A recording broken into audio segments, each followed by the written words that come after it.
New time, the host of Life, Liberty, and Levin, Sunday nights at 8 p.m.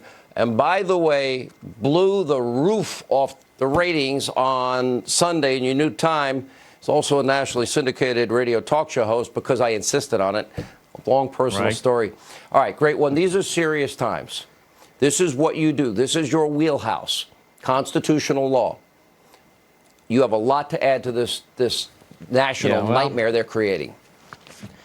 I'm still getting through the Mueller report here, actually. That we spent years and years on, the Mueller report and $40 million and congressional hearings and Mueller, and they connected the dots and they found all kinds of...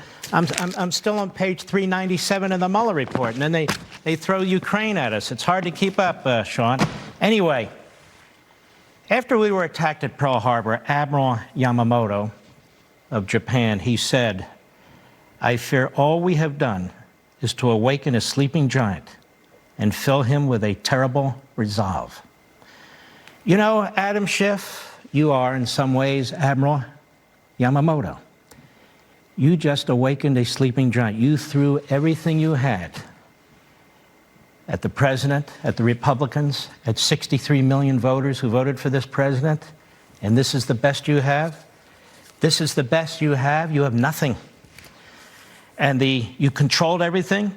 You controlled the witnesses. You controlled the information. You interrupted the Republicans. You had control over the hearing room, control over the rules and the timing and the press events, and you'll have control over the charging document. You're the Democrat Party's Yamamoto.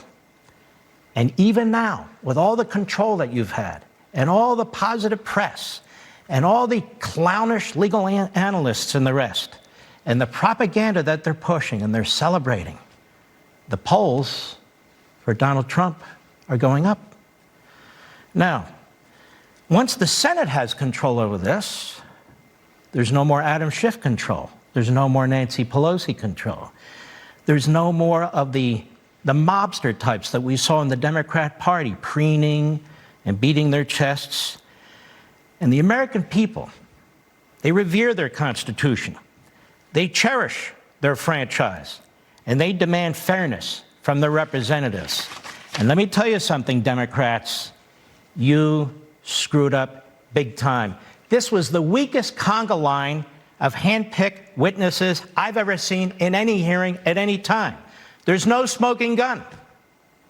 Overwhelmingly hearsay. Basically, what did we have here? A small cabal of State Department and NSC bureaucrats who didn't like Trump or his policies.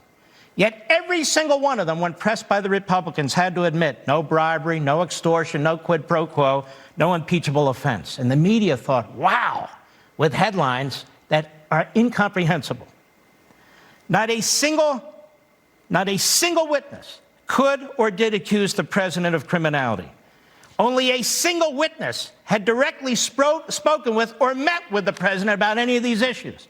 And he said, no, the president didn't do anything. He didn't do anything. We look at Ukraine. We're getting these lectures from the witnesses and the Democrats. Ukraine needed the aid. They needed offensive military aid. We need it for geopolitical reasons. They're witnesses.